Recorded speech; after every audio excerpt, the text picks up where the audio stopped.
there is a lot of ground to cover with a week left until Argentina's presidential election. And joining me now to discuss the political situation in Argentina is our political analyst in Mexico City, Laura Carlsen. Laura, welcome to the show. What is at stake in this election?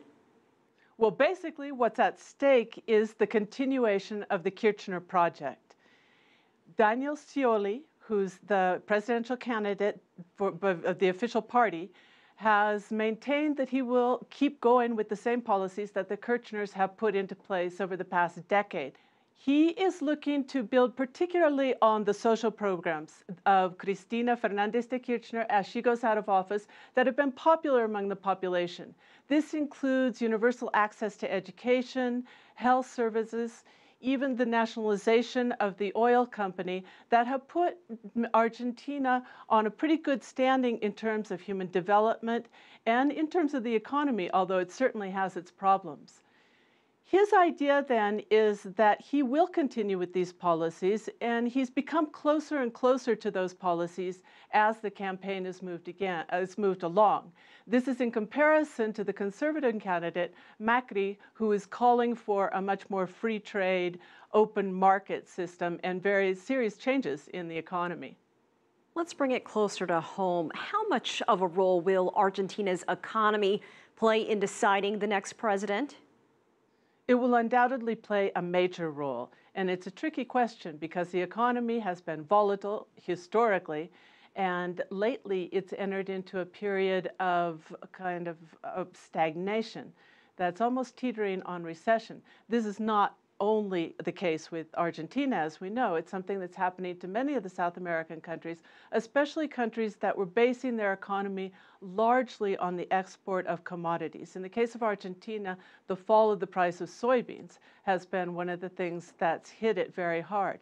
However, what we've seen just in recent months is a slight upturn in the economy, and this has had a major impact on the optimism of society, and it's actually helped the candidacy of Scioli, where people are feeling a bit more optimistic, they're feeling a bit more comfortable with the policies in place.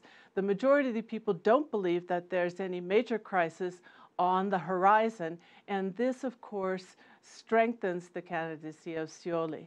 So as we go into this, there's also a major division in how both candidates would look at the economy. And for now, anyway, the way the economy is going, although the serious problems with inflation and with the debt have not been resolved, is making people feel relatively confident. Laura, do you feel the international media has been fair in analyzing Argentina's economy? I do not think it's been fair, and the reason is very clear. What Argentina did with the default, and it has a history of defaults, on what are called the vulture funds is considered absolutely taboo among the international press, and much of the press is very closely tied, as we know, to the international financial sector. So the fact that a country would come up and say, we're going to negotiate on our own terms for the good of our people these debts and then reach an agreement with the majority and have this problem with a few holdouts, as we know is what happened with Argentina, and stand its line in that sense, instead of playing by the rules of an international system that it considers unfair, has raised the ire of major publications throughout the world. Bloomberg calls it the worst economy and one of the worst economies in the world. CNN Money shares the same dire, evaluations of the Argentine economy. And yet, when you look at it, it's notable that the people don't necessarily feel the same way. They're feeling like things are not great, and they haven't been great, but it's also not a basket case the way the international press portrays it. What do you think is the biggest difference between the main candidates running for president? Well, the economic policies are one of the biggest differences. When you look at the two candidates, they've distinguished themselves, they've differentiated themselves, because one of the fears about Daniel Scioli coming up through the ranks of Kirchnerism was that he was too moderate and too pro-business. And in fact, some of his advisors are quite close to the international financial sectors. But he's made it very clear in his candidacy that he will continue the social programs, and he's even adding some more, including lifting the sales tax, for example, on retired people who are living off of a pension. So what we have is a candidate who is maintaining the policies of the past that some people have considered populist, a word I don't consider to have a great deal of meaning, but what they mean is that to please the population rather than to direct an economy the way it should be. So there's been heavy criticisms of that, especially obviously from the business class, and he will maintain those policies as the country moves forward because they have been popular, and they've not only been popular, they've been effective, especially when you look at the Human Development Index. Now, Macri, of course, the conservative candidate who's currently was the mayor of Buenos Aires, is looking toward a far more traditional neoliberal model with more private sector involvement, more free market, less state, what he calls interference in the economy. He is betting on infrastructure development to create jobs, and therefore you see a clear distinction in the two on their economic policy. And the other area, again, would be the international policy that I mentioned before. Macri, on a European tour last December, jumped into the new Cold War first and said that Argentina, under his rule, would distance itself from China and Russia and become far more closer to the United States and Europe in terms of partners, in terms of investment, and that he would welcome and invite foreign investment from these countries.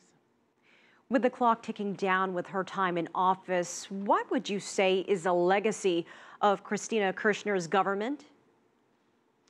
Well, clearly the greatest legacy are these social programs that have been put in place. And as I mentioned, as a safety net for a country that's experienced not just volatility, but serious crisis in the past. And so far, they seem to be working fairly well. There has been over 25% inflation lately, and that continues to be a serious problem. But overall, you have the population living with a little bit more security than they had in the past. So that's one of the most important ones. Another one is her approval rating of about 55% shows that she's been able to consolidate a government, not just her own personal standing, but her party is in control of the Congress, and they have now been able to consolidate not just political programs, but also a kind of a line of governing that Scioli hopes to continue in a new presidency.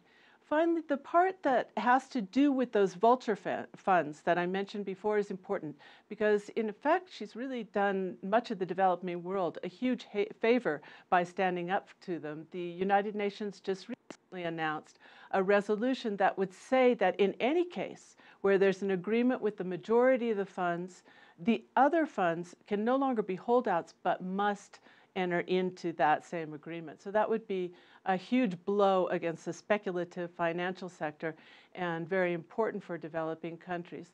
These are probably the most important things there are, and that isn't to say that Argentina doesn't face serious challenges. Inflation, a stagnated economy, and a number of other challenges are going to really present a new president with major obstacles entering into office.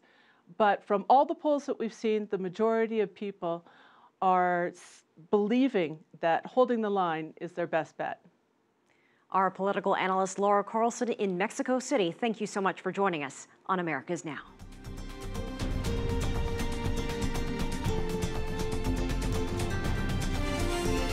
America's Now